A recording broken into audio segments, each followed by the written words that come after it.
Welcome to the Jill on Money Show. It's Monday, January 8th, and we are here trying to help you make better financial decisions. It's so early in the year, you're probably going to make better decisions anyway, just because, your mistakes are looming large. Maybe your big mistake last year was that you tried to time the market. Maybe your big mistake was that you're kicking yourself for not buying the house that you thought you wanted. Maybe your big mistake was none of the above. Maybe it was just that you wanted to do something slightly different and you didn't have the guts to do it. Let us be your guts.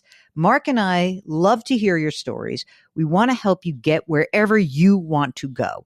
And to do that, all you have to do is go to our website, jillonmoney.com. You click the Contact Us button. You write your note. Tell us what's going on. If you are willing to appear on the audio version, check the box. If you would like to join us via video, our new YouTube show, Jill on Money, powered by The Compound, check that box. While you're on the website, don't forget, there are things you can do. You can sign up for the free weekly newsletter. Mark does such a great job with that. And you can also subscribe to the Jill on Money live service. That's where you have access to quarterly live webinars and lots more bonus video content, all behind the paywall, all for a whopping $35 because Mark can't figure out how to raise the fee for you. So, for right now, it's $35, which is great. Anyway, let's get to you. Today, we're on the line with Andy, who is with us from Illinois. Hello, Andy. How are you? Good. How are you guys? I'm doing well. All right. Great. What brings you to us? I'll just say I'm getting close to retirement / new journey in life. So I wanted to check in, see if me and my wife are on the right path, see if we've done the right things or if there's anything we need to change. All right. Well, that's good. How old are you, Andy? I am 55. And how old is your wife? My wife just turned 50 today, this morning. So. Oh, happy birthday, Andy's wife. Awesome. Well, congratulations. Are you doing something fancy and fun for her 50th birthday? Big surprise party? So she did not want a surprise party. She got that for her 40th. She was adamant not to have a surprise for her 50th. So we have invited a bunch of friends over this weekend, but she was like, do not want a surprise. Okay. No did you throw that surprise party and did you not know that about her? I did throw the surprise party. She threw a surprise party for my 40th.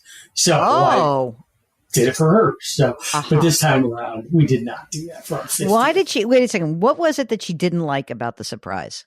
I think she just doesn't like surprises. She just likes to know everything that's going to happen. I mean, you name it. Even like holding on to a present beforehand. No, you better not tell her there's a present coming. She's going to either hunt for it, look for it, and then rip it open.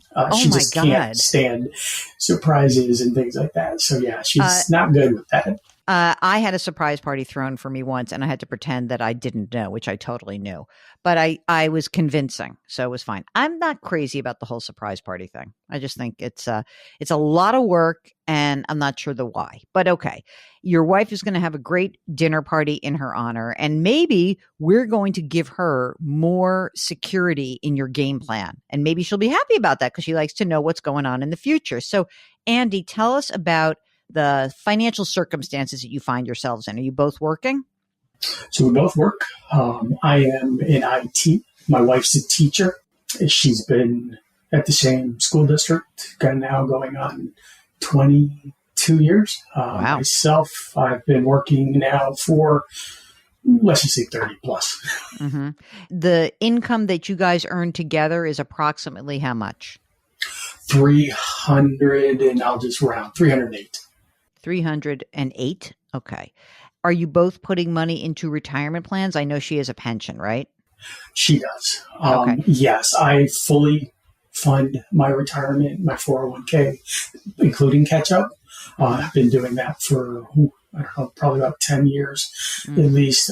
She has a 403b and a 457. We fully fund the 403b. And then the 457, we fund another 12,000. You're putting a lot of money away. Do you guys have kids? We do. We have two. My son is 23. He just graduated from college. My daughter is 19, and she is a sophomore in college. I hope she's at U of I or something like that. She is not. She's at my alma mater. She's at Purdue. But a Boilermaker. Yes, but she's gotten a scholarship, so I'm not complaining. Really? Wait a minute. She is like a full scholarship? Wow. It's not full. It's partial, but it's more than makes up for the out-of-state part. Brings it back down to, I'll say, in-state tuition costs. That's amazing. Is your son launched, or are you helping him out still? Still helping him out. He's still at home looking for a job right now. Let's get this kid employed quickly. So let's get some of the totals on the retirement plan. So how much is the total in your 401k? Total comes out to I'm around 976,000. And this is all pre-tax, Andy? There is a small portion of it because I started to do Roth a couple of years ago. So a small portion of that, about $30,000, is Roth. Okay. And how about your wife? What's in the 403b? So for the 403b, she's got $487,000. Mm-hmm. For the 457, she's got $105,000. And again, we started Roth for her a couple of years ago as well. So she's got a Roth 457, and there's $27,000 in that. In her pension benefit, tell us what happens for her. Like, where is it that like kind of either it becomes either sort of maxes out, or what's the goal? Where do we have to get her to get a pension? There are, I'll say, milestones at 20, 25, and 30 years, basically. Mm-hmm. It is a convoluted algorithm, but she is planning on working for at least another 12 or so years. Holy moly. Yeah, so she wants to do it until 10 years. She wants to do it until she turns 60.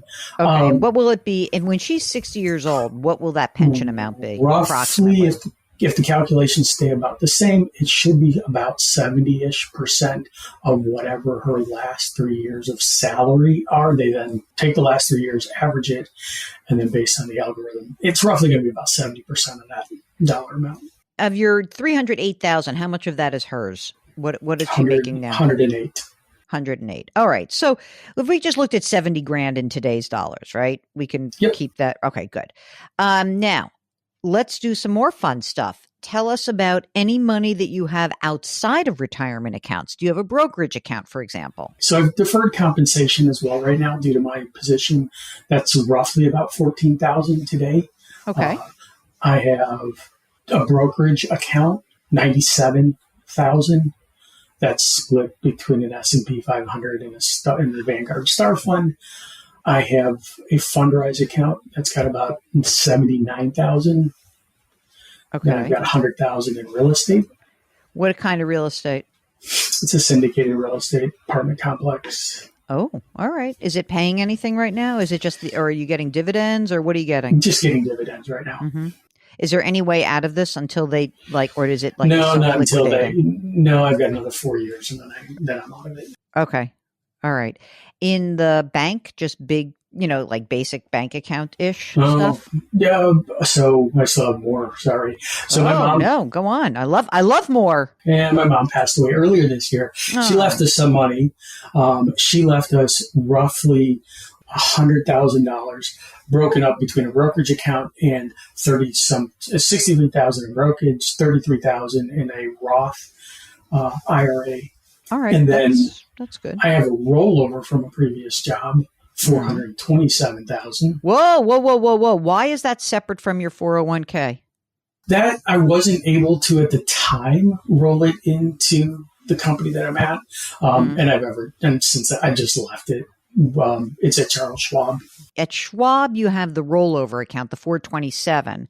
But and then you said you'd mentioned your brokerage account, which had a Vanguard Star Fund and the S&P 500. Is that at Vanguard?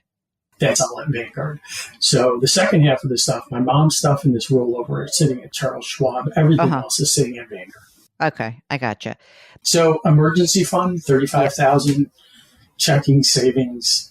I'll just say roughly 18. It just fluctuates, right? Mm-hmm. And then I do have, again, due to my job, I have RSUs and stock options. And that total account value today is 119. Is it a publicly traded company or not? It is. It is a publicly traded company. All right. So chances are they'll have some value. Yes. Okay. House? We do have a house, 277,000 left on the mortgage, 3%. Nice. Do you want to stay in that house? For now, yes. I would say at some point when we retire, different story, but for now, yes. All right. What's the house worth? Roughly 650 if you go by. Yep. I got you. But you're in it for a while. I mean, obviously, we're going to get this daughter through college, at least, right? Yes. Okay. Yep. And your wife wants to stick around because she wants to work for another 10 years, right? Yeah, she basically doesn't want to be retired when I'm retired. She doesn't want to be in this. I don't blame her. I don't blame her. Absolutely. What else do we need to know about you guys? Still have a car loan, $33,000. Then my mom, like I said, she left us a condo that I'm currently in the process of trying to sell. How much is that worth, do you think? It has a mortgage right now of $133,000. It's roughly, I'm going to say, probably $350,000. And you're the only child, or do you have siblings? No, my brother. So whatever happens with it, we'll end up splitting it. Okay. If you look at your expenses now, including college that you're doing, and also, obviously you've got to keep your son's a little bit on the payroll till he gets a job, but how much are you spending right now with the kids, everything all in? Roughly 100. We figured it out, about $100,000 a year. That's it? And your wife's going to make 70 in a pension, and you're both going to have Social Security? Why are you calling me, Andy? Well, why are you calling me? What's happening here? I have Social Security. She does not. Yeah, but even so, like your Social Security at your, let's call it at age 70. What do you think that is? It's $4,700. Why are you calling me? You know, honestly, you're good. You're good. Yeah, you're all good. We sort of did, but we were like, "Are we absolutely sure?" And she's like, "I am absolutely sure. I'm so sure that I can tell you right now that it would be hard for you to fail in your plan." Now, let's talk about like taking advantage of some of the milestones that you have. So, when would you, if you could, if I said to you, Andy, you can stop working whenever you want, when would that be? My goal would be 60. Okay, fine. Good. Let's use 60. So now you stop working at 60. Your wife has got, your wife is making the $100,000, which is not exactly what you need, right? Because you're putting money away, but fine. No big deal. When you're 60 until you're 70, you're going to start pulling money out of your retirement accounts, and you're going to use whatever you need. She can stop putting money away in her retirement accounts at that point. She can just stop. Okay. But you are going to start pulling money out of your pre-tax assets slowly but surely, but you're going to use that to fund whatever you need to fund in your lifestyle. And then maybe even depending on where tax rates go, because, we do have tax rates sunsetting and things could be different, but let's just pretend that you could pull out as much money to keep you in the 22% tax bracket, which, for you, like if your wife's making 100 and change, you could go up to about $192,000. All right. And that's what you're trying to do. You're trying to pull money out of the retirement account, pay the tax that's due at the 22% bracket. You might even say like, well, we have a year where we're going to go into the 24%. I'm okay with that. I'm okay with 24% also, because you've got a 10-year clock that is ticking before you're going to claim Social Security. And we need to get as much money out of those accounts as we can while tax rates are low. You guys are going to have money, and you're going to have a big chunk of a required minimum distribution when you turn 75. So we have like these two periods of time between 60 and 70, right? That's your age 60 and you're 70. Then she is going to retire, right? At, in 10 years. Then we have another period of time where her income goes away, but she has the income from the pension, and you could still pull money out. And we want to try to get as much money as we can out of these accounts and have that tax due at 24%. Now, I know what you're going to tell me. Maybe you're going to tell me, well, I live in Illinois. It's a high tax state. It is. So what? Pay the tax. Because I don't know where tax rates are going, but I know you're going to get walloped. You're going to get absolutely walloped in your required minimum distributions. You really are. You've got just too much money. I mean, you've been too good a saver. No, I don't want to make it sound like that. But, listen, you got $2 million that hasn't been taxed yet. And that's today. And you're only 55. Yeah, I think that was our concern is one is the gap between 60 and 65. How do we finance that? But easy then two, peasy. Yeah, after a certain point, like you said, 75, our RMDs are going to be it's going to be big. fairly high. But you know what? If you can get as much money as you can out, and again, it really does depend where tax rates go. I'm wondering though, it's interesting. I just want to look at everything you have here. You've got the brokerage. Is there any other money here to be used? I don't really think that converting makes a ton of sense, especially because you'd soak up a lot of your cash. I mean, you're in really great shape. All we're talking about now is managing your tax liability. So are you going to tell me you've got all of your estate documents in place and everything's tidy? Yes, please. We have wills. Yes. My wife's got a question about whether or not we should look into a trust, basically, for anything. What would you want to do with that trust? Like, what are you thinking about? Just because you don't want the kids to get the money outright this second? Basically, it would just be it's going to get left to the kids, basically. So, and then some would, of course, go to charities, but that would be about it. I don't think you necessarily need a trust. Special. I mean, the trust would just be to try to make some of the non-retirement assets pass more seamlessly. So there's a few things that you may want to do. For example, a thing like having that real estate syndicate deal, that's like the kind of thing that's a pain in the ass to deal with after death, because it's not going to pass by contract. So when you get that money back, you have a brokerage account. Your brokerage is a joint account. That will be the two of you, right? And, I don't think there's much more you need to do because everything else is going to pass by contract anyway. The retirement accounts pass with a beneficiary designation. I don't necessarily think you need a trust. But what you may want to do is, while the kids are still young, let's say under 30, you might want to say like, if I drop dead tomorrow, they don't get everything at once. Or you might say, too bad, they'll get it at once, and just talk to them about it. Let them know that, they're going to have to learn how to deal with some of this stuff. But I think you're in good shape. You're in really good shape. And I love that your wife's like, yeah, I'm working for 10 more years. You do what you want. You do you, Andy. I'm doing me. And will she have medical for life? So she will have medical, but she will have to pay.